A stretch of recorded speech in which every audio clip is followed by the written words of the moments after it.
Il est écrit dans ta parole, Seigneur. Si l'Éternel ne bâtit la maison, ceux qui construisent travaillent en vain, Yahweh. Nous avons besoin de toi, Seigneur, pour que toi tu construises nos vies. Soki yo batelite nani akobatela nkolo na ngai Yesu. Ombanga iye, ombanga iye, ombanga iye.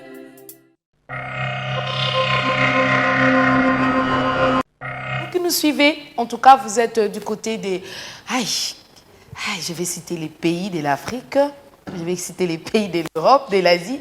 Je ne saurais peut-être pas citer, mais je m'aurais souhaité carrément la paix, que le shalom du Seigneur puisse s'imposer dans vos nations, dans notre nation, la République démocratique du Congo. Bonne année, bonne année, bonne année, la continuité des fêtes dans vos vies, dans vos maisons, dans vos projets, dans tout ce que vous serez en train d'entreprendre. Alors, joyeux anniversaire à tous les natifs du mois de janvier. Là, je profite pour souhaiter joyeux anniversaire à Frida Bolangui. Elle a toujours été là avec moi. Elle est née le 1er janvier. C'est déjà passé. Hein? Joyeux anniversaire à toi. Mais nous présentons aussi nos sincères condoléances les plus attristées. Namabota nyonso oyo mokolo mwalelo pe babungisaka mkoko na bango moko, babungisaka moto moko na kati ya libota na bango na bankoko na bakoko na bakoko na bango lelo boyebi le 4 janvier zarani. Ah, na ba technicien ba ebite ezarani. Reading ya. Lelo le 4 janvier ezarani na histoire. Alice Kabangou, c'est quoi? Merci beaucoup. Voilà. À la maison, les enfants ont répondu parce que les enfants sont en vacances. Hein? N'est-ce pas, Naïki Nzanga? Les enfants sont en vacances. Alors, aujourd'hui, le 4 janvier, nous commémorons cet événement. Et les cas, Nakata ville Nabiso, Nakata Mboka Nabiso, martyr de l'indépendance. C'est-à-dire que Bato Bakufa Kibongo pour Nakozwali Panda, Namboka Nabiso, pour que nous soyons aujourd'hui un pays indépendant. Alors, il y a eu de personnes, Oyo, Makila Nabango et Tanga, qui c'est pour cette raison, Toulouba, qui le 4 janvier, Nyon surtout Namboka Nabiso Congo, dans toute l'étendue de la République, en tout cas, il y a fête, c'est-à-dire il y a fête où on commémore, c'est-à-dire que c'est pas la fête d'une manière de fêter, mais c'est une manière de réfléchir, de méditer autour de ces personnes-là. Oyo, livra qui vient à Bango pour l'indépendance. Nous croyons aussi que nous sommes un pays indépendant. Voilà. Alors, le thème est affiché au bas de votre écran, les clés d'un matin béni. Aïe, quelqu'un me pose déjà la question à la maison, il dit, mais Maman Afrique voulait parler de quoi encore ce matin? Est-ce que Maman Afrique aujourd'hui, elle sera seule? Non, non, je ne serai pas seule sur ces plateaux, comme nous avons toujours eu l'habitude, au travers de thèmes et de sujets exploités sur ces plateaux, avec des différents et différentes invités. Alors le Seigneur nous fait grâce, il nous bénit. Nous allons suivre les versets du jour d'aujourd'hui. Ça permettra à un enfant de Dieu de bien méditer tout au long de cette journée. Ne restez pas dans deux coins, ne restez pas dans des discussions. Heureusement, il n'y a pas WhatsApp, hein. Heureusement qu'il n'y a pas Facebook. Hein. Mais ça te permet de lire, oh mon Dieu Seigneur, tu as quand même permis ça pour que les chrétiens puissent vraiment lire la Bible. Hein? À la place de WhatsApp, là, parce que tu prends des heures du temps en train de lire les messages de tel, répondre à tel, répondre à tel. Mais maintenant là, passe ne fût-ce qu'un 30 minutes en train de méditer la parole de Dieu.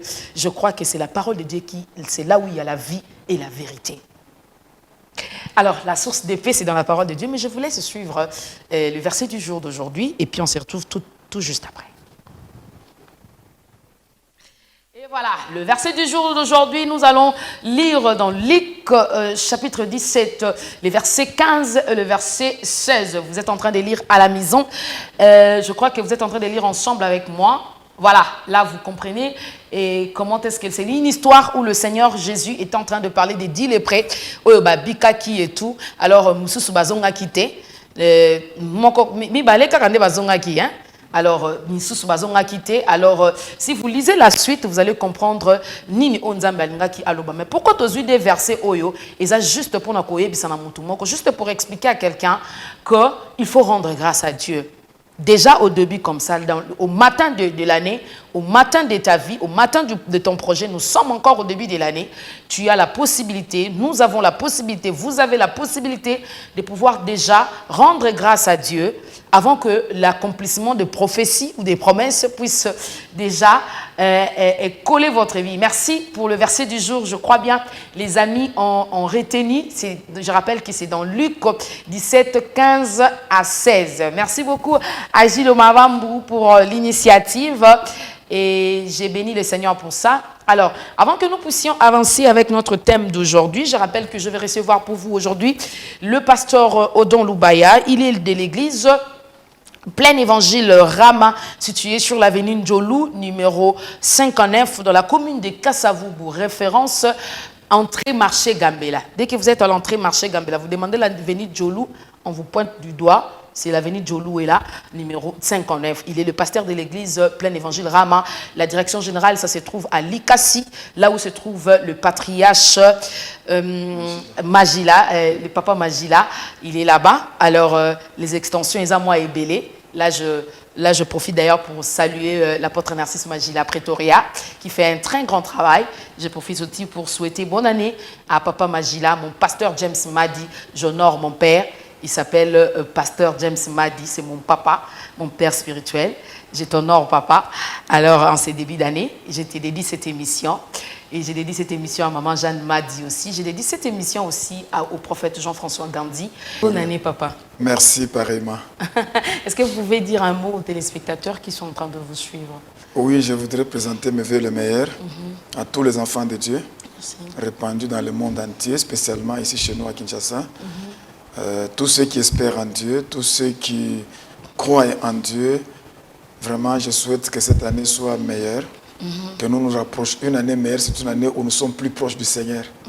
Ce n'est pas seulement une année où on a beaucoup de possibilités, mais c'est une année où on est plus proche du Seigneur. Et d'ailleurs, comme le Seigneur revient bientôt, notre devoir, c'est de nous rapprocher de lui. Donc, à tous ceux qui espèrent en Dieu, quel que soit le temps, quel que soit le moment qui traverse, je souhaite vraiment que cette année soit une année de réponse. Comme nous sommes en train de parler du matin, nous sommes en train de parler de clés, d'un matin béni, d'un matin utile, s'il faut le dire. Alors, s'il faut définir d'une manière conceptuelle la clé, c'est quoi la clé pour quelqu'un qui est en train de nous suivre? C'est quoi un matin? C'est quoi une bénédiction, papa? Ok, merci. Avant d'entrer dans les vifs du sujet, je pense que nous sommes aujourd'hui le 4 janvier. Nous, les Congolais en général, nous réfléchissons à ce qui est arrivé, à ceux qui nous ont précédés. Oui, bien sûr. Je voudrais avoir une pensée pieuse pour tous ces vaillants combattants, pour tous ces hommes et femmes courageux qui ont bravé les difficultés pour combattre afin qu'aujourd'hui nous puissions être libres. Je pense qu'ils sont un exemple à suivre. Dans tous les temps, on a toujours besoin des hommes courageux qui peuvent donner un signal, qui peuvent faire quelque chose pour que les choses avancent. Voilà. Donc le monde doit avancer, les choses doivent avancer, le pays doit avancer, la famille doit avancer, l'église doit avancer. On a besoin des hommes et des femmes courageux qui peuvent prendre leur destin en main et faire avancer les choses. Donc ces gens-là ne sont plus en vue pour que nous puissions leur faire un coucou. Mais nous pensons à leur famille, à tous leurs descendants, qu'ils sachent qu'ils ont eu des parents courageux et ils sont un exemple à suivre. Merci. Alors nous revenons à notre sujet. Nous voulons définir d'une manière conceptuelle d'abord, oui. avant que nous puissions entrer dans la Bible. Ok. La clé d'un matin béni. Nous commençons par le matin. Je préfère qu'on commence par la clé. Par la clé, donc pas de problème. La clé, c'est quelque chose qui nous permet de débloquer la situation. La clé, c'est quelque chose qui nous permet d'ouvrir une porte. Ok. Alors, dans notre marche, il arrive toujours qu'on se retrouve devant des barrières. Il y a des barrières visibles, il y a aussi des barrières invisibles. Quand on est devant une barrière visible, il faut chercher une clé pour ouvrir cela.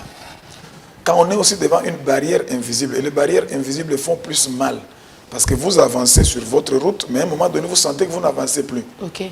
Alors, en ce moment-là, vous regardez à gauche, à droite, il n'y a rien, mais il y a quelque chose qui vous bloque spirituellement. C'est ce qu'on appelle des barrières invisibles. Alors, ces barrières invisibles-là ne peuvent pas sauter d'elles-mêmes. Il faut une clé. Il faut une clé. Donc, la clé, c'est un élément, c'est un outil qui nous permet de débloquer, d'ouvrir les barrières visibles ou invisibles. Avant que nous puissions définir d'une manière conceptuelle le matin, est-ce que vous pouvez nous définir la bénédiction, c'est quoi? La bénédiction, c'est un concept très vaste. Je crois qu'on doit la finir par rapport à soi. Ok. Une bénédiction, d'abord, c'est l'accomplissement de nos vœux. Comme nous sommes là au début. Ce ne sont pas de matériel, des véhicules, des maisons, non. des voyages, des visas. Non, je ne pense pas. Entre les avions. Ça, c'est la conséquence de la bénédiction. Ok. C'est quoi la bénédiction? Moi, je pense que la bénédiction, c'est l'accomplissement de nos vœux. Chacun de nous a un vœu. Je souhaite être en bonne santé. Si ce vœu s'accomplit, c'est une bénédiction pour moi. Je souhaite atteindre tel objectif dans mon travail. Par exemple, mon capital évoluer. Si j'atteins cet objectif là-bas, c'est une bénédiction. Je souhaite avoir telle ou telle autre personne dans mon équipe. Si j'atteins cet objectif là-bas, c'est une bénédiction. Donc je pense que la bénédiction, c'est l'accomplissement de nos désirs. C'est pourquoi la Bible nous en montre même la clé. Il dit, fais de l'Éternel tes délices. Il accomplira ce que ton cœur désire. Ce que ton cœur désire. C'est ça la bénédiction. Obtenir ce que mon cœur désire. C'est ça la bénédiction. Merci beaucoup. Je rappelle déjà aux téléspectateurs qui sont en train de nous suivre, appelez-nous, parce qu'il n'y a pas moyen de faire des SMS aujourd'hui. Appelez, mais soyez quand même, vous allez vraiment vous cousser. C'est-à-dire qu'il ne faut pas amener des choses, ne tirons pas les choses en longueur. Vous appelez rapidement pour laisser la ligne un peu ouverte pour d'autres personnes. Vous appelez, vous allez recevoir, on va vous recevoir en direct et puis vous allez poser votre question par rapport à ce que nous serons en train de parler tout à l'heure. J'ai donné la permission à tous les téléspectateurs. Vous êtes à l'étranger, vous êtes à l'extérieur, à l'intérieur du pays. Appelez-nous tout à l'heure là avec, ce numéro qui est affiché au bas de votre écran. Et ça permettra à ce que nous puissions avoir vos réactions. Alors, pasteur, parlons d'une manière conceptuelle un matin. Le matin, d'une manière vulgaire, c'est le commencement d'une chose. Okay. Le commencement d'une journée, mais nous pouvons généraliser ça. Le commencement d'un voyage, le commencement d'un projet, le commencement d'un ministère, le commencement d'une année, le commencement d'une vie conjugale, le commencement d'une carrière professionnelle. Donc le matin, c'est le début des choses. Ça, c'est d'une manière vulgaire. Mais dans l'entendement biblique, quand on parle du matin, ça nous donne... C'est d'ailleurs la question que je voulais poser tout à l'heure. Oui. Dans la compréhension biblique, des Écritures, le matin est beaucoup plus vaste que ce qu'on pense là. Le matin, dans l'entendement biblique, moi, ça me rappelle les moments où Dieu renouvelle ses bontés et ses compassions. Quand nous lisons Lamentation de Jérémie, chapitre 3, versets 22 à 23, la Bible dit « Ses bontés ne sont pas épuisées, ses compassions ne sont pas à leur terme, il les renouvelle chaque matin. » Donc je peux concevoir le matin comme le moment où Dieu dans les cieux, Dieu au ciel se décide de renouveler ses bontés pour moi, ses bontés pour ma famille, ses bontés pour mon pays, ses bontés pour ma génération. Le temps où Dieu se décide de renouveler ses compassions. Vous savez que si nous sommes en vie, c'est par la compassion de Dieu. Parce que Dieu nous a pardonné, parce que Dieu nous a acceptés comme ses enfants. Alors ces compassions-là, il les renouvelle. Chaque matin. Chaque matin. C'est-à-dire que chaque matin, que ce soit un pécheur, que ce soit un païen, que ce soit un chrétien, Dieu renouvelle sa bonté. Dieu renouvelle sa bonté. Même si vous avez constaté que les bontés de Dieu dans votre vie sont en train de s'épuiser. Vous aviez du travail, le travail est terminé. Vous aviez beaucoup d'amis se sont éloignés de vous. Vous aviez tel ou tel autre avantage, vous sentez que les bontés de Dieu sont en train de s'épuiser. Mais le matin, c'est une opportunité pour nous tous. Dans la mise à jour. La mise à jour. Dieu réactualise tout. Voilà, il réactualise tout. Donc, il renouvelle ses bontés. C'est à nous maintenant de saisir cette opportunité là-bas pour revivre encore les bontés de Dieu. Évidemment, c'est la question que je voulais poser tout à l'heure en parlant de ça, quand Dieu renouvelle ses bontés chaque matin. Quelle attitude qu'un enfant de Dieu ou tout homme qui ici est en train de nous suivre peut avoir déjà un matin comme ça? Parce qu'il y a des personnes, quand ils se réveillent du coup comme ça, c'est le matin de sa vie, tout commence. Voilà. Il y a même des familles aujourd'hui où je peux peut-être dire, je peux peut-être me poser des questions, la question à la place d'une famille. Alors, déjà au début de l'année comme ça, au matin de leur vie, et tout commence déjà à chambarder dans la famille. À l'église, déjà, il y a des réunions de conseils qui ont fait asseoir un frère. Mais écoutez, c'est déjà au début de l'année comme ça qu'on va découvrir que tu as engrossé une fille à gauche et qu'on a engrossé une sœur à droite et quelqu'un veut partir de l'église. Déjà, au matin comme ça, il y a quelqu'un qui dit « J'abandonne les ministères, je suis au matin de ma vie, mais tout ce que je vois là, c'est compliqué. » Alors, d'une manière générale. Oui, dans sa conception, il voit que ça ne marche pas. Mais dans la conception de Dieu, le matin est une opportunité. Ok. Je veux que chacun de nous saisisse cette opportunité. Et le meilleur exemple pour saisir cette opportunité, vous voyez, quand Dieu fait sortir Israël de l'Égypte, il leur donne comme bénédiction la manne. Et cette manne-là tombait, on devait ramasser ça le matin. Donc chaque enfant de Dieu, même si tu as ramassé ta manne d'hier, tu as mangé, c'est terminé, tu as encore faim, tu te dis mais comment ça sera? Parce que la manne, c'est quelque chose, on n'est pas trop sûr de ça. Ce n'est pas une bénédiction qu'on prend dans un grenier ou dans un champ ou un compte. Tu ne peux pas dormir. Non, c'est un compte. Non, quand vous avez prié, c'était épuisé. Donc là où vous avez ramassé, il n'y a plus rien. Vous passez là à 16h, à 18h, il n'y a plus rien. Alors, mais le matin, comme Dieu renouvelle ses bontés, Dieu envoie encore la manne. La manne descend encore. Alors, quelle est notre part? Dieu a déjà envoyé la manne. La part des enfants d'Israël, c'était savoir se réveiller tôt. Celui qui se réveille à 9h, il va trouver que la manne n'est plus là. Celui qui se réveille à 10h, il va trouver que la manne n'est plus là. Donc les dispositions que les enfants de Dieu devaient prendre, c'était je dois me réveiller tôt et je dois aller vite pour récupérer la part de la manne qui me convient pour moi, pour mes enfants, pour mes proches, pour ceux qui sont avec moi. Et vous prenez votre quantité, vous en avez, vous utilisez ça, ça s'épuise, le lendemain matin, Dieu renouvelle encore ses bontés et il en a été ainsi pendant les 40 années qu'ils ont passées dans le désert. Mais pour nous, ça ne se limite pas à 40 ans. On n'a même pas donné une durée. Il dit chaque matin, Dieu renouvelle sa bonté. J'aime vraiment votre émission parce que les matins utiles, c'est merveilleux. Chacun peut faire la mise à jour chaque matin. Mais nous n'arrêtons pas seulement au matin d'un jour. Nous parlons du matin d'une année. Nous sommes en début de l'année. Ça, c'est le matin de l'année. Quand on parle du matin de l'année, on se rend compte, mais comment était d'abord l'année passée? L'année passée a eu beaucoup de déceptions peut-être. L'année passée, on a beaucoup pleuré. Nous avons beaucoup pleuré. Moi, j'ai beaucoup pleuré l'année passée. L'année passée, il y a des choses qu'on voulait obtenir qu'on n'a pas obtenues. L'année passée, il y a des choses, des objectifs qu'on s'était fixés. Mais vous-même, en tant que pasteur, vous nous dites toujours à l'église qu'il faut s'aimer avec celui qui s'aime avec l'arme et il récolte avec chant d'allégresse. C'est ce qui est écrit dans la Bible. Exactement. Donc, c'est pour dire que le matin, c'est le temps de s'aimer. On ne peut récolter que ce qu'on a sémé. Si on n'a pas sémé, on ne va pas récolter. Mais je voudrais revenir à cette idée-là de dire que nous sommes au matin de l'année 2019. Chacun de nous doit se poser la question, que dois-je faire pour que 2019 soit différent de 2018? C'est notre responsabilité.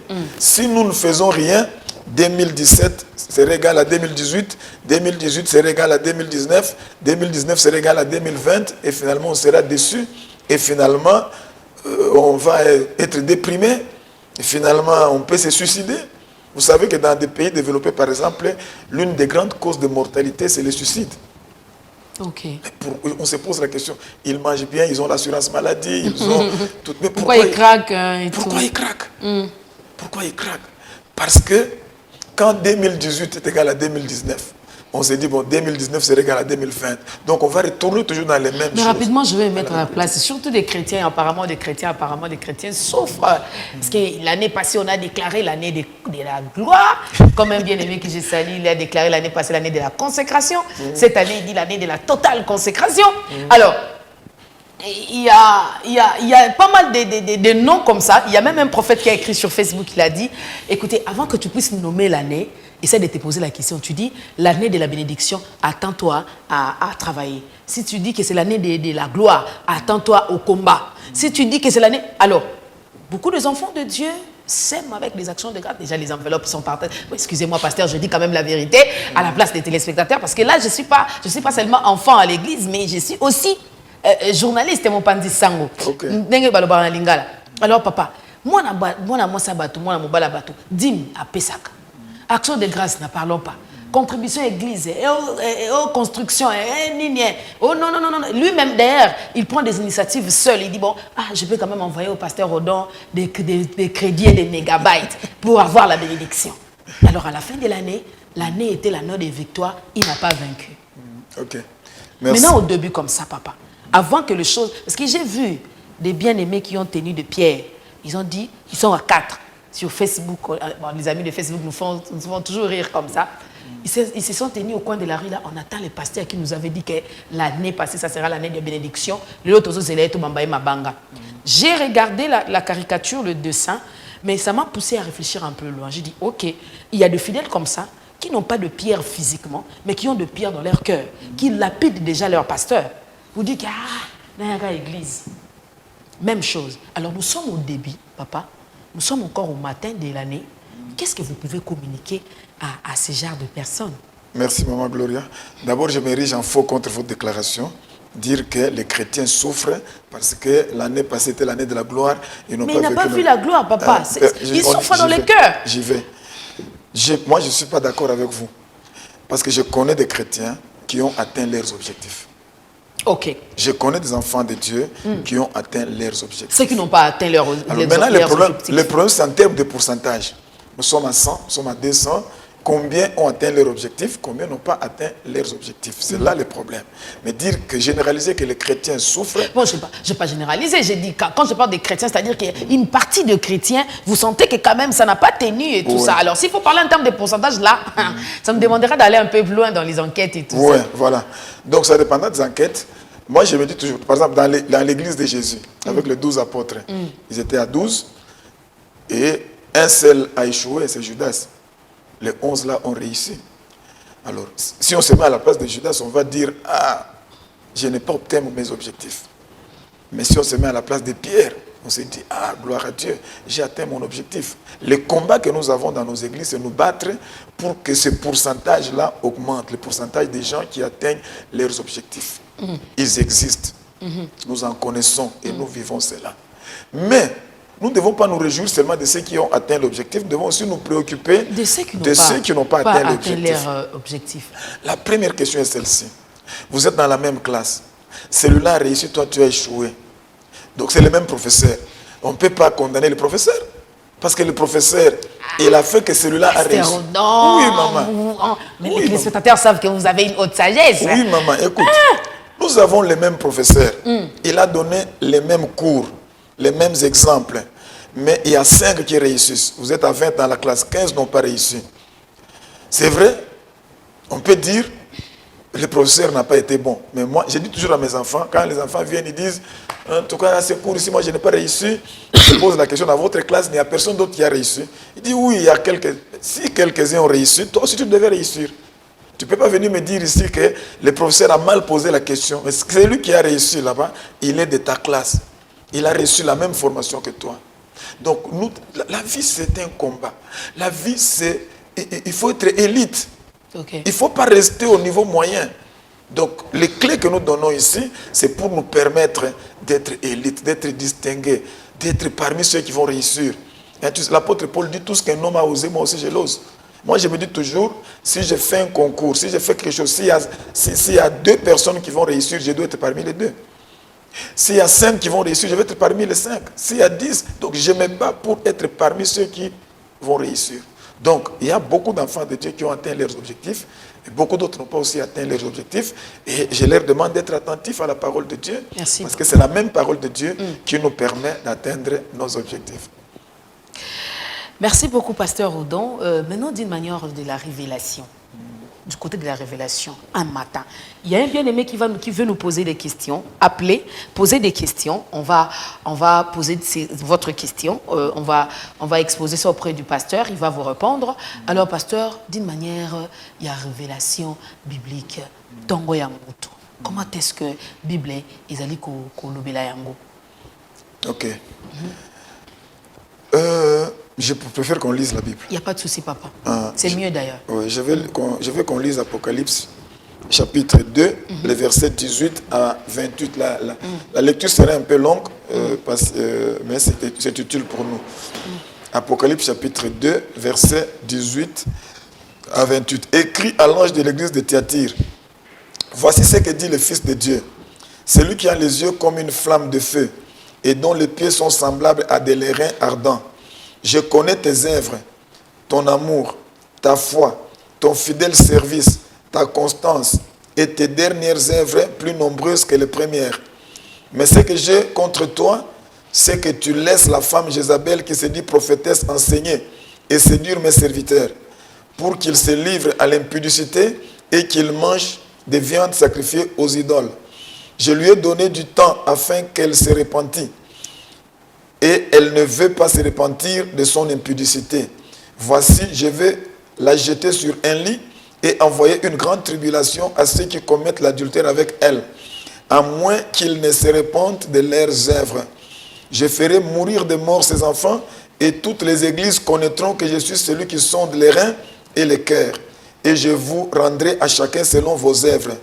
À vous, à tous les autres de Thyatire, qui ne reçoivent pas cette doctrine et qui n'ont pas connu les profondeurs de Satan, comme il les appelle, je vous dis, je ne mets pas sur vous d'autres fardeaux, seulement ce que vous avez, retenez-les jusqu'à ce que je vienne. À celui qui vaincra et qui gardera jusqu'à la fin mes œuvres, je donnerai l'autorité sur les nations. Il les pètera avec une verge de fer, comme on les brise, comme on brise les vases d'argile, ainsi que moi-même j'en ai reçu le pouvoir de mon Père. Écoutez le verset 28, et je lui donnerai l'étoile du matin. La clé d'un matin, c'est recevoir le don de l'étoile. Je lui donnerai l'étoile du matin. Donc il y a une étoile que Dieu peut donner à chacun. Il dit à celui qui vaincra, je vais donner l'étoile. Alors l'analyse de ce texte ici nous révèle 4 éléments qui peuvent permettre à un enfant de Dieu de bénir son matin.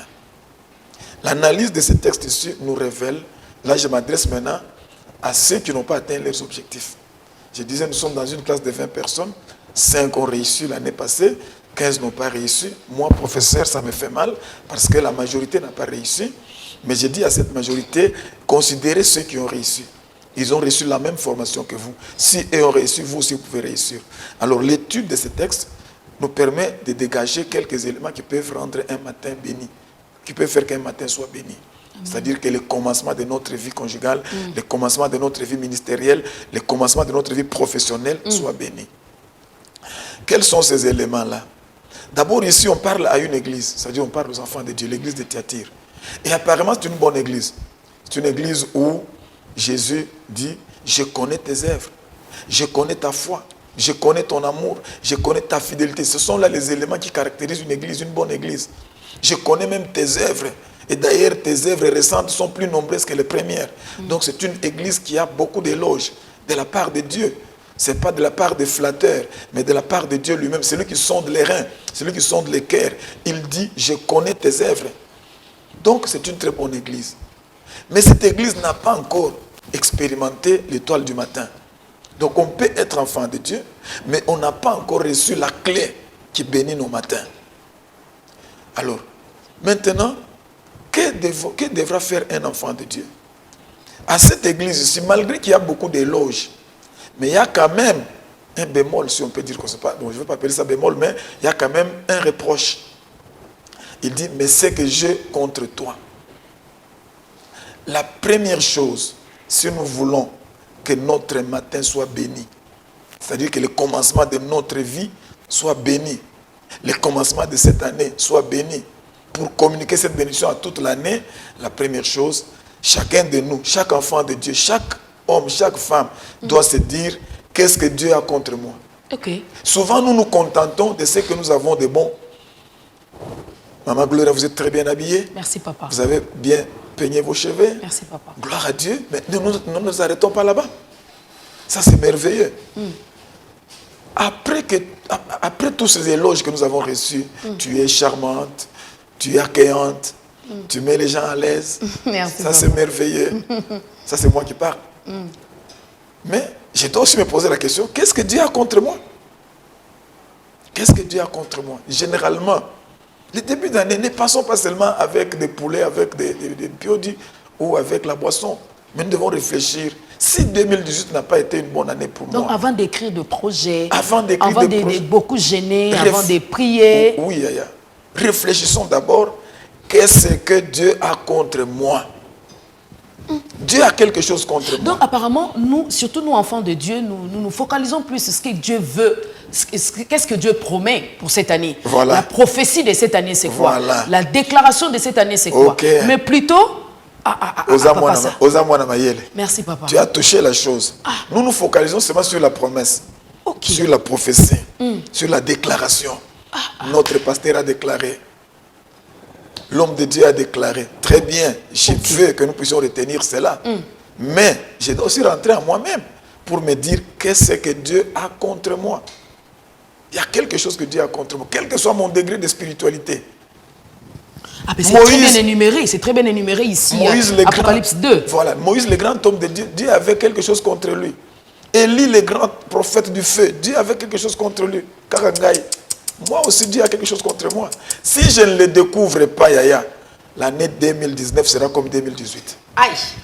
Et on va dire non, nous avons échoué. Est-ce que tu attends? On va prendre des pierres pour aller lapider notre professeur. Non, non, non, non, non. Qu'est-ce que Dieu a contre moi? Ici, à l'église de Thyatire, Jésus dit, ce que j'ai contre toi, c'est la tolérance envers ceux qui donnent de fausses prophéties, de faux enseignements. Tu tolères Jézabel. Ça peut paraître petit à nos yeux, mais aux yeux de Dieu, c'est ça qui peut bloquer la bénédiction de l'année. C'est ça qui peut bloquer la bénédiction du matin. C'est-à-dire on déclare, on prophétise, mais rien du tout. Rien du tout. Tant qu'on n'a pas découvert ce que Dieu a contre moi. Alors quelqu'un me dira, Dieu, je ne vois même pas, je ne le vois pas, je ne sais pas. Comment est-ce que je vais savoir qu'il a quelque chose contre moi? Ça veut dire que la remise en question est très importante. C'est le point capital. Pour s'améliorer, regardez un peu comment les Blancs fonctionnent, ou le monde scientifique fonctionne. Quand il y a un avion qui fait un crash, ils vont chercher les boîtes noires, même si c'est à combien de mètres en dessous de l'eau, même si c'est dans une forêt, ils vont chercher ces boîtes noires-là. Ils vont réunir les moindres indices pour découvrir quelle est la cause. C'est-à-dire, qu'est-ce qu'on nous reproche? Pourquoi notre avion est tombé? Tant que vous ne découvrez pas, vous ne retrouvez pas la boîte noire, vous n'allez pas savoir pourquoi cet avion est tombé. Donc, attendez-vous que l'avion tombe encore demain. Comme un adage qui dit, avant de bien sauter, il faut reculer. Exactement. Donc, dans la vie chrétienne, c'est comme ça. Et dans la vie en général, c'est comme ça. Nous devons nous poser la question, qu'est-ce que Dieu me reproche? Qu'est-ce que Dieu a contre moi? Pour découvrir ce que Dieu a contre moi, soyez attentifs à la prédication. Généralement, dans nos prédications, les gens acclament, les gens scellent. J'étais en train de dire à quelqu'un que cette année sera ton année. J'étais en train de dire à quelqu'un que Pénina qui s'est moqué de toi. Voilà. Ça, nous aimons bien. Là, c'est les amènes. Là, on va sceller. Je ne suis pas contre ça. Mais j'ai dit, soyons... Il y a des petits détails que Dieu lance dans une prédication. Marche de la sanctification. Que les gens ne tiennent pas compte de cela. Ils saisissent seulement, tes péninas seront enterrés cette année. Ils saisissent seulement, tes délits là vont aller en prison cette année. Mais les détails qui viennent, dans tout ce que Dieu nous dit, il y a toujours des petits détails qu'il faut découvrir. Alors ici, nous sommes dans Apocalypse 2, nous voyons les petits détails. Ce que j'ai contre toi, c'est que tu laisses la femme Jézabel. J'ai dit aux enfants de Dieu, soyons plus attentifs. Pas seulement quand l'église est en extase, enthousiaste, mais même quand dans les calmes les plus profonds. Vous voyez, quand Élie est à la montagne là-bas, il a entendu des bruits, des tonnerres, le vent, etc. Mais quand il y a eu un murmure doux et léger, c'est alors que Élie a entendu ce que Dieu lui demandait. Donc, premier élément, qu'est-ce que Dieu me reproche? Dans les ministères. Dans les ministères, dans la vie conjugale. Dans la vie conjugale. Dans la vie chrétienne en général, dans mes relations avec les autres. D'ailleurs, l'un des aspects les plus difficiles de la vie chrétienne, ce sont les relations humaines. On peut être Élie, c'est-à-dire le prophète qui fait descendre le feu sur la terre, mais nos relations humaines sont très importantes. Si nous ne soignons pas les relations humaines, on ne fait pas le ministère parmi les arbres, on fait parmi les hommes. Si les hommes vous rejettent, votre ministère sera rejeté et ça ne vous bénira pas. Donc, nous devons nous demander qu'est-ce que Dieu me reproche. Vous pouvez être dans une église et puis à la fin de l'année, 50 personnes quittent l'église. Avant de regarder les autres, regardons-nous nous-mêmes aussi. Okay. Ils ont été attirés peut-être par un enseignement quelque part. Ok, avant de condamner les autres, nous devons nous regarder nous-mêmes. Qu'est-ce que Dieu me reproche pour que toutes ces personnes ici puissent s'éloigner de moi? Pas seulement dans l'église. Vous êtes dans une association, dans une ASBEL, dans une ONG, dans un regroupement politique. Vous perdez vos amis. Mais il y a d'autres personnes qui vont amener ça du côté du combat de la vie. Ils vont dire qu'on est en train de me combattre et tout ça. C'est ce qui a fait que l'année passée, il y a trop de combats. Et ce n'est pas exclu. Ce n'est pas exclu. Ce n'est pas exclu. Mais moi, je dis toujours, regardez d'abord à soi. Jésus dit ceci. Avant d'enlever la poutre qui est dans l'œil d'autrui, Plutôt, avant d'enlever la paille qui est dans l'œil d'autrui, enlevez d'abord la poutre qui est dans votre œil. Oui. Donc là, Jésus reconnaît que dans les deux yeux, il y a un problème. Dans l'œil de mon voisin, dans mon nez, il y a un problème. La grandeur, bon, je ne sais pas. La grandeur, bon, pour Jésus, la poutre, c'est dans mon œil et la paille, c'est dans l'œil d'autrui. Bon, ça peut être vice-versa. Ça peut être vice-versa. Je ne contredis pas ce que le Seigneur a dit. Mais j'ai dit que si tu me mets si dans mon œil, il y a la poutre, donc dans ton œil, il y a la paille. Alors, ça veut dire que dans nos deux yeux, il y a des problèmes que nous devons arranger. Mais si je m'arrête seulement à regarder ce que j'ai autrui, je n'avancerai pas. Mon matin ne sera pas béni. Alors, pour ne pas perdre le fil d'idées, je disais, le premier élément, c'est que Dieu me reproche. Mais dans ce que Dieu me reproche, vous savez que Dieu nous reproche aussi au travers des autres. Ok, papa. Je dois aussi me poser la question, qu'est-ce que mon entourage me reproche? Je vis avec des gens. Ça peut être mes enfants, ça peut être mon épouse, ça peut être mes amis, mes collaborateurs, ça peut être mes parents. Qu'est-ce qu'ils me reprochent? On peut découvrir ses défauts dans l'œil d'autrui. Un homme de Dieu, le révérend Bonk, a dit un jour, il dit, dans l'œil d'autrui, on peut voir sa nuque. Donc notre nuque, on peut la découvrir que dans l'œil d'autrui. Ne pas tenir compte des critiques, ne pas tenir compte des reproches, c'est une grosse erreur dans la vie. C'est comme Proverbe le dit. Voilà, exactement. Donc nous pouvons bien arranger notre matinée si nous tenons compte des reproches. Je ne dis pas, écoutez-moi bien, je ne dis pas qu'il faut vivre aux dépens des critiques des autres, non. Parce qu'il y a des personnes aussi qui critiquent seulement pour critiquer. Je ne dis pas que vous laissez votre vie être dirigée par les critiques des autres, loin de là. Mais il faut quand même prêter l'oreille aux autres. Il faut prêter l'oreille aux autres, analyser ce que les autres disent, tirer des conclusions par rapport à ce que les autres disent. Si Dieu lui-même fait ça, pourquoi pas nous? Jésus dit, Jean-Baptiste est venu, il ne mangeait ni ne buvait. Les gens ont rejeté son message. Mais quand Jésus est venu, il a dit, je vais manger et boire. Parce que Jean est venu, il ne mangeait pas, il ne buvait pas. Les gens ont dit, il a un démon, c'est pourquoi il ne mange pas. Moi, je vais manger, je vais boire. Donc, Jésus a changé de stratégie. Il n'a pas voulu opérer comme opérait Jean-Baptiste. Donc, nous devons aussi être flexibles comme ça. La condescendance est une qualité. Donc, savoir adapter les choses par rapport à ce que les autres nous donnent comme reproche, c'est une bonne chose. Donc, ça, c'est le premier élément qui nous permet de bénir notre matinée, de bénir nos matins. Deuxième élément, après que je découvre ce que Dieu a contre moi et ce que les autres ont contre moi, je dois aussi revenir à moi-même. Ici, Jésus dit, je connais ta constance, je connais ta foi, je connais tes dernières œuvres, et il donne un conseil, il dit, je te conseille de retenir ce que tu as. Le deuxième élément, nous devons savoir retenir, conserver les vertus que l'on a. Quand je vous dis, Maman Africa, vous êtes accueillante, c'est une vertu. Merci. Vous devez vous battre pour conserver cette vertu. Jésus dit, je connais votre constance. La constance, c'est j'étais sage le matin, je suis sage à midi, je suis sage le soir. La constance, c'est que j'étais intelligent à la première période, à la deuxième période, à la troisième période, à la quatrième période. Je craignais Dieu en 2017, je crains Dieu en 2019, je craindrai Dieu en 2022. Donc, cette constance-là. Donc, le deuxième élément, c'est savoir retenir toutes les vertus, toutes les qualités que nous avons. Malgré que vous avez échoué l'année passée, malgré au que début nous avons de l'année échoué. comme ça, au matin de votre année. Il y a des choses qui étaient bonnes l'année passée qu'on ne peut pas rejeter. Il y a des choses qui étaient merveilleuses que nous devons conserver. On ne peut pas. L'histoire ne s'invente pas chaque jour. C'est une continuité. On retient ce qui a été bon et on continue avec. On tient compte des remarques, bien sûr. On améliore ce qu'on doit améliorer, mais on garde notre ADN, les valeurs qui nous ont amenés jusqu'aujourd'hui. Hein, si vous le permettez, je peux donner l'exemple d'un bien-aimé qui priait avec nous à l'époque. Ce bien-aimé-là, il devait déménager de Lubumbashi à Kinshasa.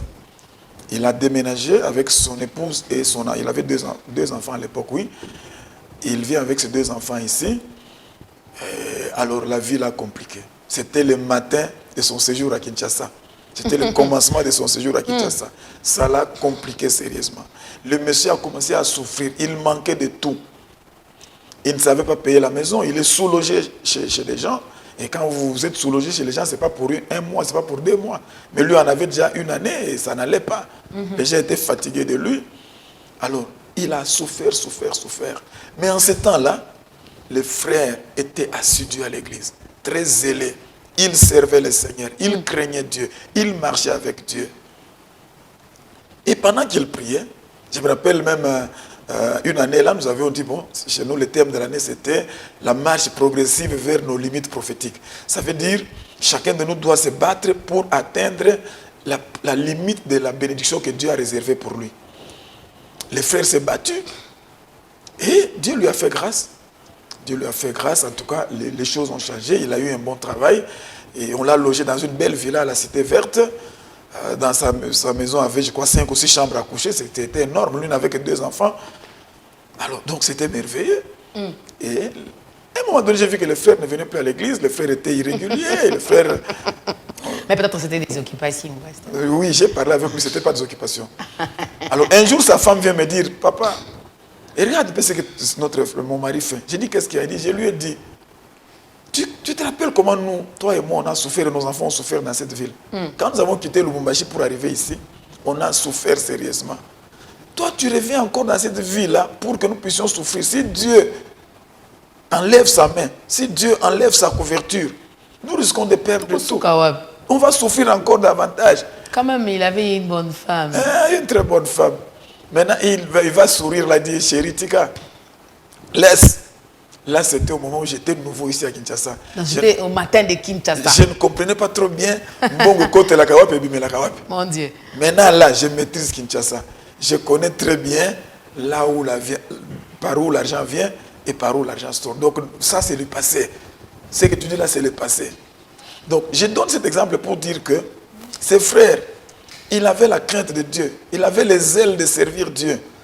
Mais il n'a pas eu la constance dans la crainte de Dieu. Il a craint Dieu cette année-là, mais l'année qui suivait, la crainte de Dieu a disparu.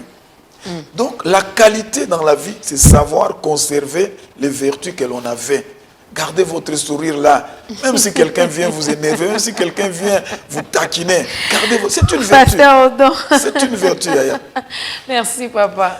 Alors, ces frères-là, il a refusé d'écouter le conseil de sa femme. Bon, nous aussi, comme je dis toujours, l'église est une association de volontaires. Quelqu'un vient volontairement. S'il veut repartir, il repart aussi volontairement. Vraiment. Le frère est reparti. Nous avons fait tout pour le ramener. Il n'a pas voulu. Il est reparti. Bon, on a continué. 3-4 mois après, j'étais à mon petit bureau à l'église. J'ai vu un soldat, un militaire, venir avec un bout de papier. Il me dit, papa, j'ai lu. Mais quand même, André, courage, on tient dans pas pasteur. Attendez pas, il n'y a pas Yebi. Alors, j'ai lu la petite note là. Il dit, papa, je suis toujours ton enfant. Je suis ici, je suis aux arrêts. Oh mon Dieu. Je ne sais même pas ce que j'ai fait. Je dis, comment tu ne sais pas ce que tu as fait? Ça va faire 5 jours que je suis ici, arrêté. Bon, je suis allé le voir. Je suis allé le voir. Il me dit, papa, je ne connais rien, je ne sais pas pourquoi je suis ici. J'ai dit, tous ceux qui sont arrêtés, ils disent toujours comme ça. Je n'ai jamais vu quelqu'un qui est arrêté qui va dire, non, moi j'ai fait quelque chose. On a parlé avec lui, on a prié ensemble, et Dieu lui a fait grâce. Le lendemain, on l'a libéré. On l'a libéré, et il est reparti. Il a appris. Malheureusement, à ce temps-là, il avait tout perdu. Il a perdu ses travail, il a perdu la maison, là, il a tout perdu. Il s'est retrouvé encore reparti à zéro. La seule personne qui a la maîtrise des événements, c'est Dieu. Personne ne peut dire que moi, je maîtrise maintenant Kinshasa. Personne ne peut dire que moi, je maîtrise maintenant mon quartier. La seule personne qui maîtrise tout, c'est Dieu. Donc, j'ai dit, le deuxième élément, c'est savoir conserver les vertus que l'on avait. C'est le troisième élément.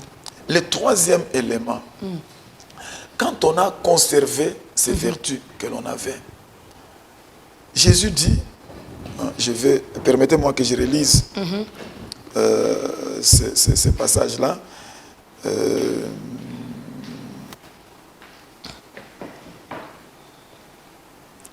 je connais tes œuvres, ton amour, ta foi. Ok. Le troisième élément, il faut savoir travailler sur nos reproches. Travailler sur les reproches que Dieu nous fait et que les gens nous font. La plupart d'enfants de Dieu, vous pouvez parler. Vous savez, l'une des remarques que les gens font toujours, moi, non, yo karaté. Moi, non, yo karaté. Cet enfant, voilà. Surtout les gens qui sont communément, en fait, pas communément, mais des personnes appelées par Dieu, des serviteurs, voilà. J'ai l'alliance avec le Seigneur, j'écoute Dieu et tout. Donc, lui, c'est ça. Ou elle, c'est ça. Oui. Bon, là, tu me rappelles, mon père spirituel nous disait toujours que nous avons grandi dans les églises pentecôtistes. Hein? Il disait toujours que les pentecôtistes sont des hommes. Si je dois définir des pentecôtistes, ils sont des têtus. Nous disons pourquoi tu dis ça? Il dit parce qu'un pentecôtiste, comme il parle en langue, comme il prophétise, comme il voit des visions, qu'est-ce que toi tu peux lui dire? Rien du tout. Parce qu'il a des visions, c'est Dieu qui lui montre ces visions-là. C'est Dieu qui l'oriente, c'est Dieu qui marche avec lui. Qu'est-ce que toi tu peux Il y a même quelqu'un qui me dit, oh moi je marche avec le Seigneur. Il prophétise, c'est-à-dire qu'il a la révélation de Dieu. Qu'est-ce que tu peux lui dire? Mais ce qui est important, c'est de savoir que nous devons travailler sur les reproches que les gens nous font. Je donne un exemple. Les grands prophètes de tous les temps, la Bible même dit qu'il n'y a plus paru en Israël de prophètes comme Moïse. Donc Moïse peut être considéré comme un grand prophète. Moïse, côté révélation, pas de problème. Côté spirituel, pas de problème. Mais il n'avait pas l'excellence dans son travail. Mauvais gestionnaire du temps. Donc, médiocrité dans son travail. Quelqu'un émotionnel. Dans son travail de prophète, pas de problème. Dans son travail de leader spirituel, pas de problème. Mais dans son travail de juge, confusion. Il se mettait là au tribunal le matin, jusqu'au soir.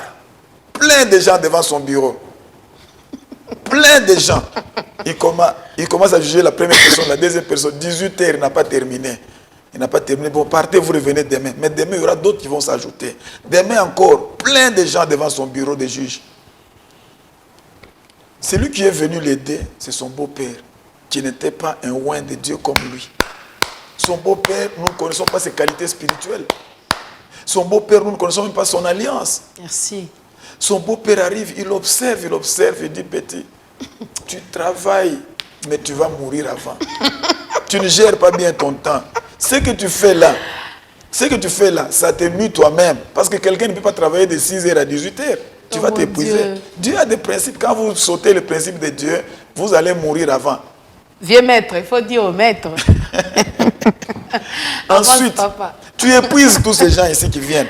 Quelqu'un qui vient là, il a laissé sa maison, il a laissé son champ, il est devant ton bureau, il arrive à 7h, tu le reçois à 16h.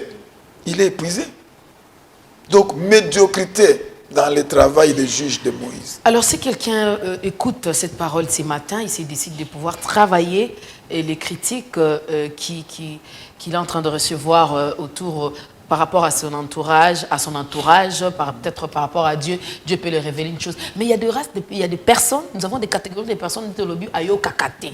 Alors quelqu'un qui se retrouve déjà ça toute l'année dans le ministère, déjà, en tout cas, qui le quoi les deux fériés, on a procès lundi en tant que pasteur. Qu'est-ce qu'il faut faire pour que le début de quelqu'un ne soit pas maudit, mais que ça soit réellement béni? J'aimerais que vous puissiez regarder la caméra et prêcher cette personne-là en 15 minutes et sauver les familles, les ministères, les couples, le mariage qui sont en train d'être déjà disloqués. Des ministères, il y a même un ministre de Dieu qui décide d'abandonner. Vous avez eu un parcours avec le Seigneur. Bien évidemment, vous avez eu, avec votre femme, vous avez eu un début, votre matin. Avec votre ministère, vous avez eu un matin. Avec vos projets, je rappelle que vous étiez ingénieur, vous avez abandonné pour l'œuvre de Dieu. Oui. Alors, partant de tout ça, en tant que pasteur, parlez à quelqu'un en 10-15 minutes. Et faites comme si vous êtes... on vous donne la parole en train de prêcher. Okay. Sauvez une âme qui est en train de nous suivre ici à Kinshasa et partout ailleurs. Ok. Je dis à mon frère, à ma soeur, que le matin est une opportunité que Dieu nous donne. Cette opportunité, vous pouvez la saisir. Vous pouvez la maximiser. Le matin, c'est le temps où Dieu renouvelle ses bontés. Commence par oublier tout ce qui t'a fait pleurer, tout ce qui t'a fait gémir, et saisis l'opportunité qui est devant toi. Je dis toujours que quand vous restez là à pleurer sur votre situation, vos yeux seront pleins de larmes et vous ne saurez pas voir les portes que Dieu ouvre devant vous. Je pense que nous pouvons saisir cette parole ici. L'église de Thyatire, c'était des enfants de Dieu comme toi, comme moi. Ils avaient des qualités comme tu en as, comme j'en ai aussi. Mais au-delà de toutes ces qualités là-bas, Jésus dit, je connais ce que j'ai contre toi. Donc je dis la première chose, commence par découvrir ce que Dieu a contre toi. Tu vas le découvrir au travers des prédications, au travers de la méditation de la parole de Dieu, mais aussi au travers des remarques que les autres te font. Ne néglige pas cela. La deuxième chose, il faut savoir conserver les meilleures choses, les vertus que nous avons dans la vie. Tu as des vertus. Tu n'es pas un vaurien. Tu as quelque chose en toi. Les gens t'ont fait des compliments. Même Dieu lui-même t'a déjà fait des compliments au travers de ses serviteurs. Alors, conserve cela. Ne perds pas ces vertus-là que tu as. Et la troisième chose, j'ai dit, il faut savoir travailler les remarques que l'on vous fait. Je ne sais pas si j'aurai suffisamment de temps, mais je voudrais expliciter ça avec un exemple. Il ne faut jamais négliger les remarques que les gens vous font. Quand je me marie avec mon épouse, Maman Sylvie, que je salue, que Dieu vous bénisse, nous avons eu notre premier enfant et notre deuxième enfant est venu au moment où on ne s'y attendait pas. Donc, je ne veux pas entrer dans les détails. Nous, mon épouse et moi, on ne savait pas que mon épouse était grosse, qu'elle attendait famille. Alors, ce jour-là, j'ai reçu chez moi un frère. Ce frère-là était fou. Donc, il avait fait un peu de folie à l'église. On a prié pour lui, il s'est rétabli. Mais de temps en temps, sa tête n'était pas... Donc, sa tête ne tournait pas bien. Un jour, ce monsieur est venu chez moi. À 5 h du matin, c'était le matin encore. Il vient à 5 h, il commence à toquer à la barrière. J'entends quelqu'un qui toque avec virulence à la barrière. Je vais regarder, je vois ce frère-là. J'ai dit, à 5 h, sa tête a tourné encore. J'ai dit, frère, qu'est-ce que tu désires? Il me dit, non, je voudrais te voir. Est-ce qu'on ne peut pas parler? J'ai dit, non, tu n'entres pas, on parle ici à la barrière. Je me répands d'avoir agi comme cela. Le frère a insisté, il dit, ouvre, je voudrais que nous puissions parler. J'ai dit, non, parlons ici, parce que dans ma tête, je me disais, c'est que ta tête a sauté, il va venir nous troubler. Finalement, il est resté à la barrière et il m'a regardé. Il a dit, bon, je ne connais pas l'état de ta femme, mais Dieu m'a parlé. Il m'a donné l'argent. Cet argent-là, c'était aujourd'hui peut-être l'équivalent de 1000 francs. Il me donne 1000 francs. C'était un nouveau Zaïre à l'époque. Il dit, Dieu m'a donné cet argent ici. Il dit de te donner, parce que je ne connais pas l'état de ta femme, que tu achètes à cet enfant-là qui va naître, ne fût-ce qu'une paire de chaussettes. Je regarde ce monsieur-là. Je dis, mais est-ce qu'il comprend un peu ce qu'il est en train de dire? Bon, pour ne pas le blesser, j'ai pris les 1000 francs là-bas. Il est parti. Je suis allé, j'ai dit à mon épouse, regarde, ce frère-là s'appelait Moujinga. Moujinga est venu me dire ici que Dieu lui a parlé. Et puis Dieu m'a dit il y a 2 mois que je te donne cet argent, mais j'ai hésité. Et puis je suis venu te donner. Humainement, je ne pouvais pas faire confiance à cet homme-là parce qu'il était un peu fou, si je peux dire comme cela. Mais j'ai pris cet argent-là. J'ai dit à mon épouse, toi aussi, je crois qu'il faut qu'on aille voir le médecin. Elle est allée voir le médecin et le médecin va lui dire qu'elle était grosse de 4 mois et demi. Alors, ces jours-là, je suis rentré à moi-même. J'ai dit, Seigneur, ma femme est grosse de 4 mois et demi. Moi, je ne connais pas, elle-même ne connaît pas, mais Moujinga connaît. Moujinga qui n'est pas médecin. Moujinga qui est un frère ordinaire. Comment il a su ça? Donc, Dieu peut parler même à ses frères ici. Depuis ce jour-là, je me suis dit, je ne vais plus négliger ce que les gens me disent, quel que soit son état. Merci. Et pourquoi Dieu avait fait ça? Je venais de perdre mon travail. J'ai travaillé comme ingénieur dans une usine. Et il y avait beaucoup de troubles à l'époque. Et tous les Blancs avec qui on travaillait sont partis. Et on a mis les gens en congé technique. Donc je venais de perdre mon travail. Donc j'avais des points d'interrogation. Je me disais, mais comment ça va être? Comment la vie sera? Et j'ai cru que les 1000 francs, ça ne va pas résoudre mon problème, mais c'était un message pour dire que Dieu va me prendre en charge. Amen. Et j'ai cru en cela. Je peux vous annoncer que ma fille, là, donc mon deuxième enfant, elle est née, elle a eu beaucoup plus même d'habits, beaucoup plus d'avantages que son grand frère qui est né pendant que je travaillais. Donc, ne négligeons pas ce que les amis nous disent. C'est très important pour nous. Et je termine par dire le 4e élément. Apocalypse chapitre 2, verset 28, Jésus dit, je lui donnerai l'étoile du matin. La clé qui répare nos matins pour que nos matins soient bénis, c'est la révélation de Jésus comme l'étoile brillante du matin. Quand l'étoile du matin apparaît, l'étoile est toujours porteuse d'un message. C'est le message de l'espoir. C'est le message de dire que même si tu es dans l'obscurité, les ténèbres vont se terminer bientôt. Amen. Même si tu es dans la confusion va se terminer bientôt. Amen. Parce que l'étoile du matin, toi et moi, peut-être ça ne nous dit rien. Mais pour ceux qui voyagent la nuit, qui n'ont pas de montre, qui n'ont pas de téléphone ou d'alarme, il est en pleine nuit, il ne connaît rien, il ne connaît pas l'air. Il est loin de là où le coq peut chanter pour l'avertir qu'attention, le matin approche. Amen. Mais quand il regarde au ciel, il voit l'étoile du matin briller dans sa conscience. Il reçoit le message que bientôt là, le soleil de la justice va se lever. Amen. Donc quand vous recevez la révélation de Jésus comme l'étoile brillante du matin, il vous apporte le message que la confusion là, que les ténèbres là est déjà à sa fin. Amen. Quand l'étoile du matin sort, c'est-à-dire que ça, dans les heures, dans les minutes qui suivent là, le soleil va sortir. La confusion va disparaître. Alors à toi ma soeur, à toi mon frère, je te dis ceci. Dans le plan de Dieu, dans la logique de Dieu, Genèse chapitre 1, verset 5, la Bible dit, il y eut un soir, il y eut un matin. Dans le plan de Dieu, le matin vient pour remplacer le soir. Yes. Pour que Dieu compte un jour, il faut qu'il y ait d'abord un soir et qu'il y ait un matin. Et le matin vient toujours pour remplacer le soir. Le soir annonce l'obscurité, mais le matin annonce le jour. Le soir annonce le temps de ténèbres, mais le matin annonce le temps de lumière. Alors, quand le matin vient, c'est pour remplacer le soir.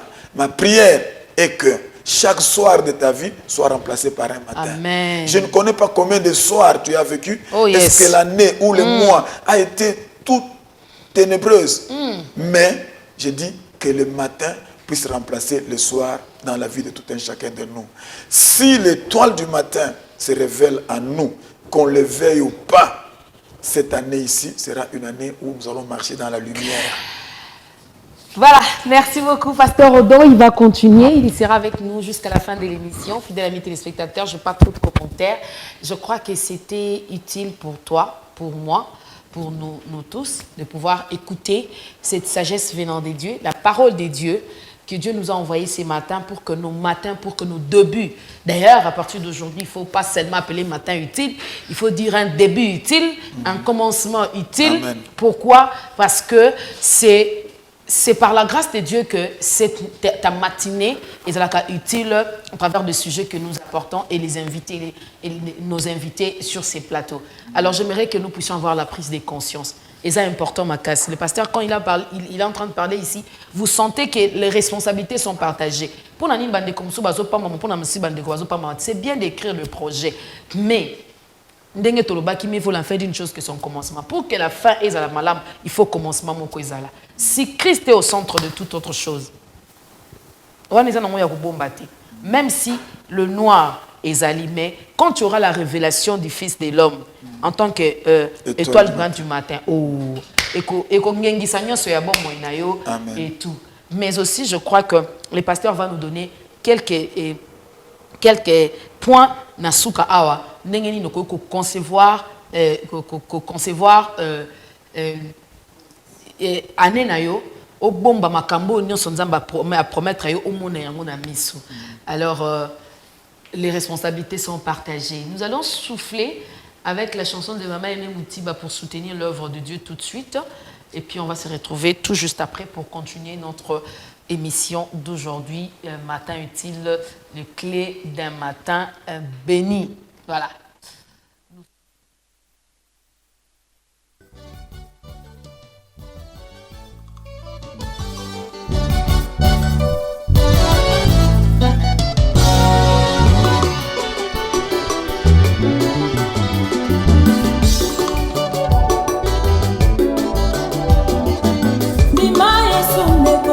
Okomona bika mwana nzambe ya maye ya solo okokatola bolamu na ye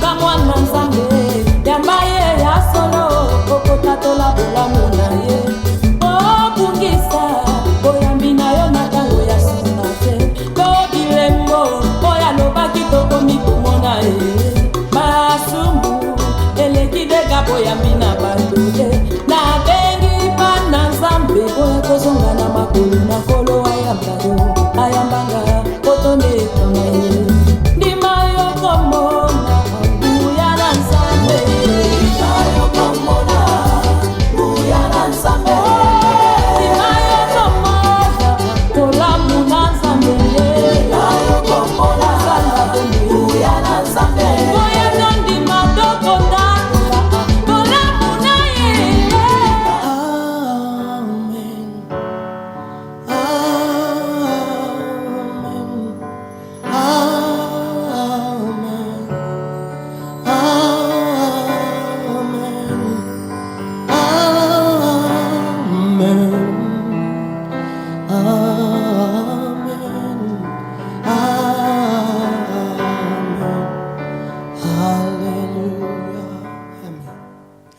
Nous sommes au matin de 2019. Comme dit autrefois, j'avais souhaité de vous retrouver encore ce matin dans Matin Utile.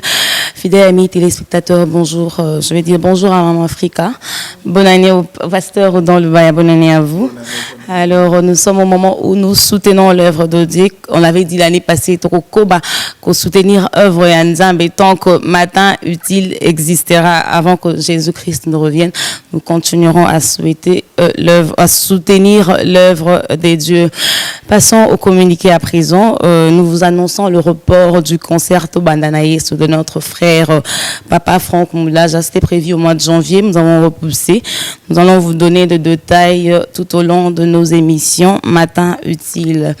Et puis autre chose, l'église du plein évangile Rama que dirige le pasteur Odon Lubaya ici présent. Ils ont un programme de culte le mardi de 17h à 19h, tout le jeudi également de 17h à 19h et tout le dimanche de 8h à 11h. Nous aurons le précision d'adresse tout à l'heure avec lui ici présent. Et autre chose, l'album de notre sœur Maman Aimé Moutiba est déjà sur le marché. Donc je vous invite à suivre un extrait et on se retrouve tout juste après.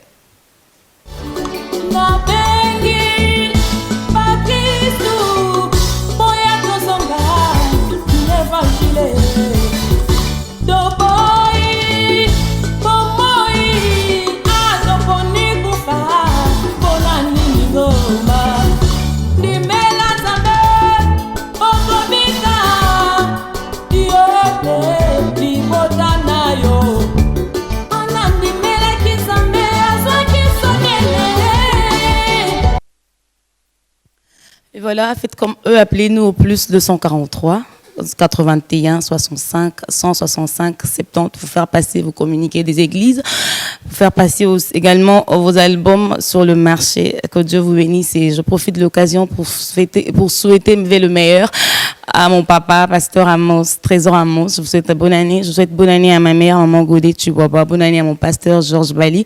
Bonne année à Tevin Malava ainsi qu'à tout le monde qui nous suit, à toute l'équipe de Matin Utile. Je vous souhaite bonne année. Merci beaucoup.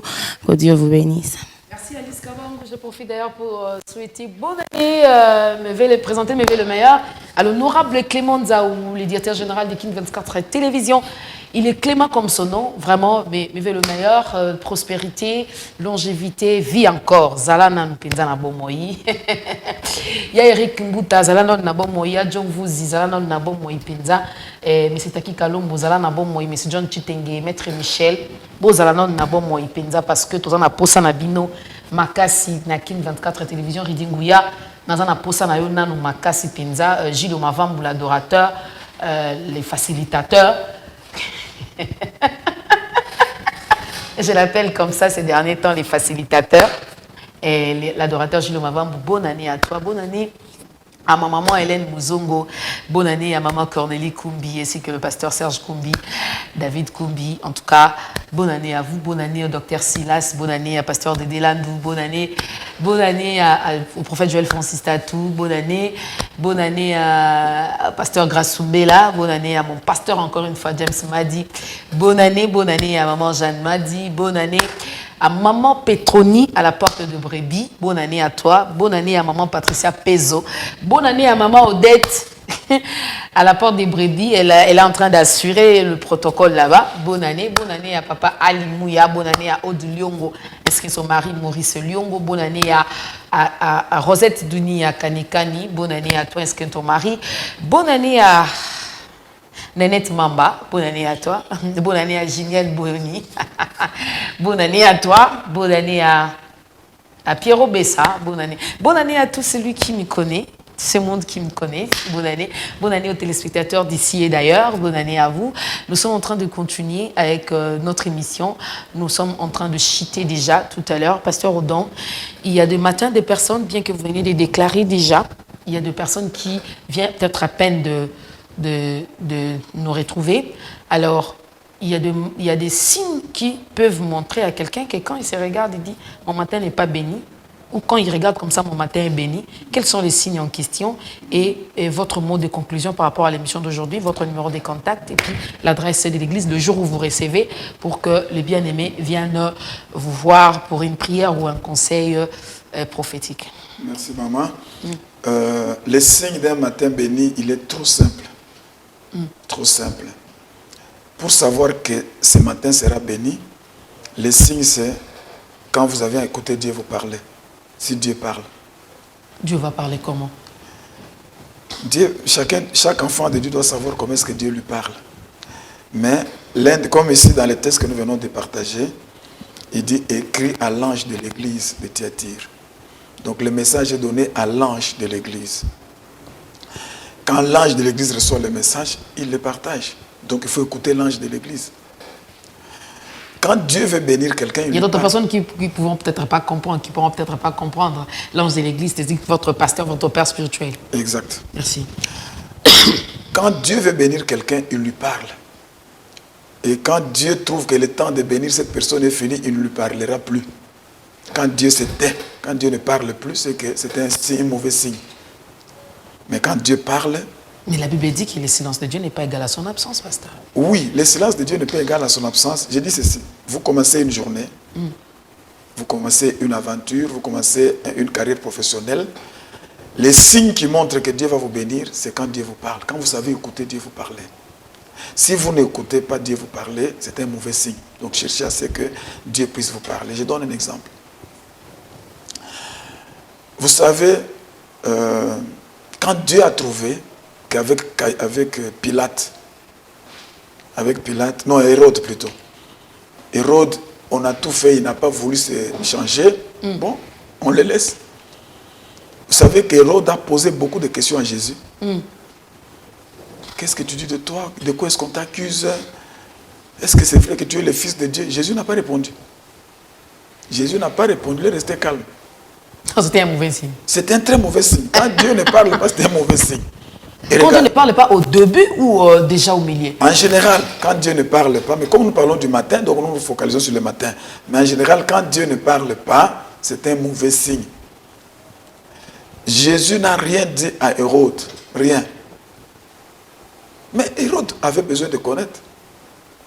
À Pilate, Jésus a répondu. Mais Hérode, rien. C'est un signe un matin maudit ou un matin béni. Ça, quand Dieu ne parle pas, c'est un signe d'un matin maudit. Pourquoi Jésus n'a pas répondu à Hérode? Parce que Jean-Baptiste avait beaucoup parlé à Hérode. Jean-Baptiste lui a dit, ne fais pas ça, ne fais pas ça. Il a refusé.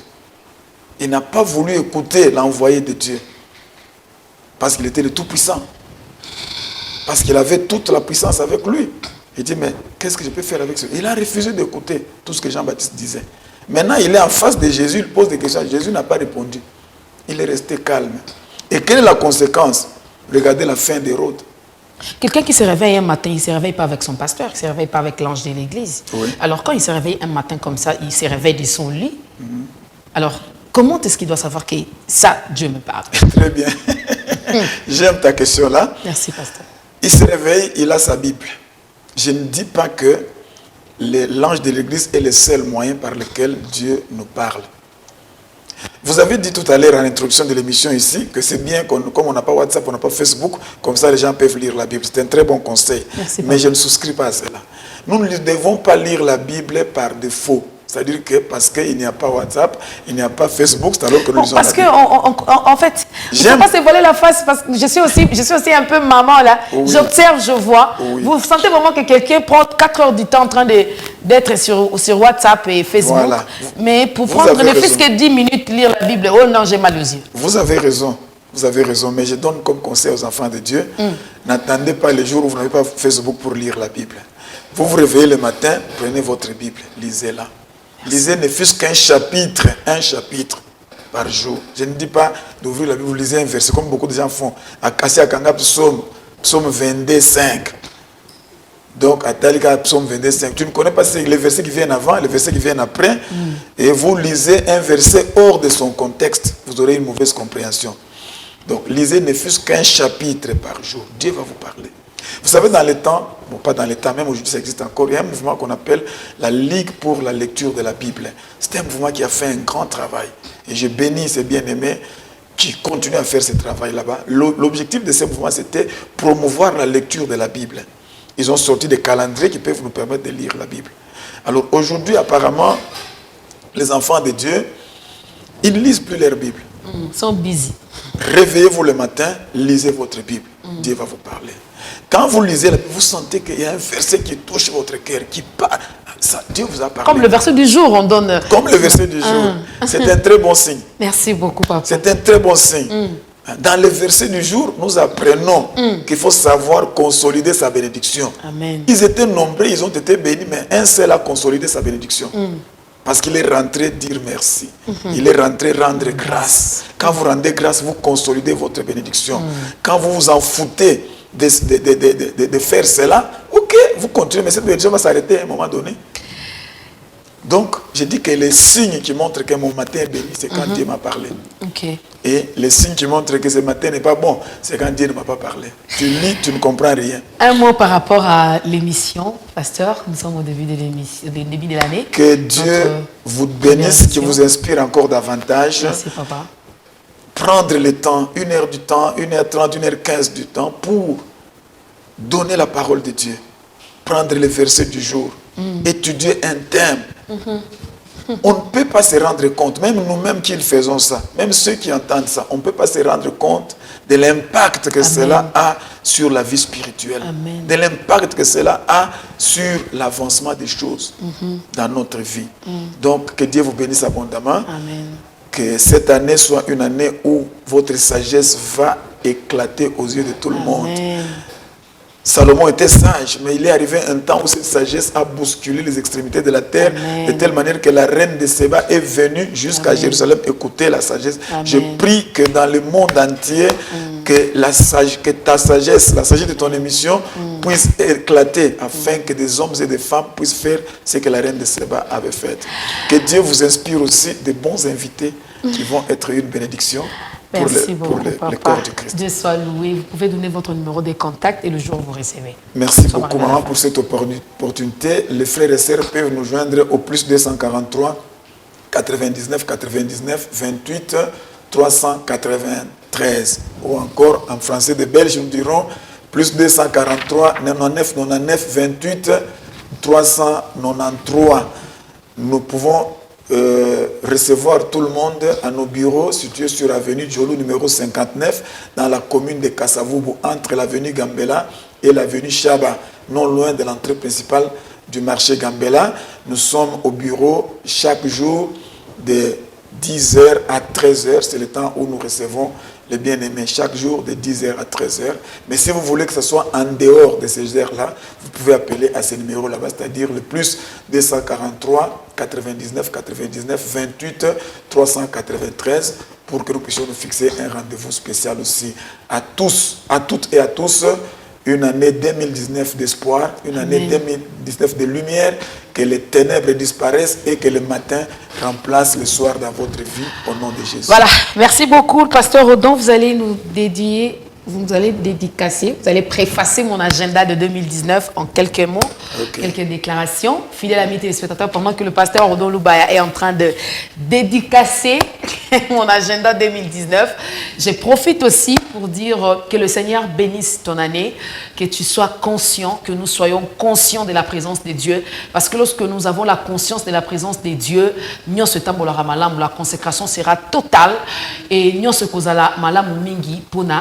que le Seigneur nous bénisse. Si Jésus-Christ ne revient pas, nous nous retrouvons le vendredi prochain sur cette même chaîne Kin 24 Télévision, le reflet de Kinshasa. Que le shalom de Dieu s'impose de la nation congolaise, que le shalom de Dieu dans vos familles, le shalom de Dieu dans vos directions, dans vos projets, dans vos entreprises, dans vos mariages. Que le Seigneur nous bénisse. Je sais que vous attendez que Mame Africa puisse parler. Je vais parler. Merci à mon coach Saint-Esprit. Merci aussi à mon coach physique. Que Dieu te bénisse. Merci beaucoup. Et on se retrouve le vendredi prochain.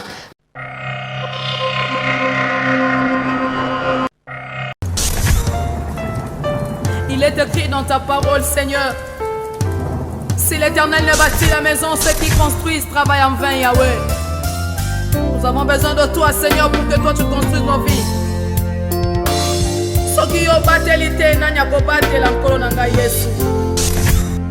Ombanga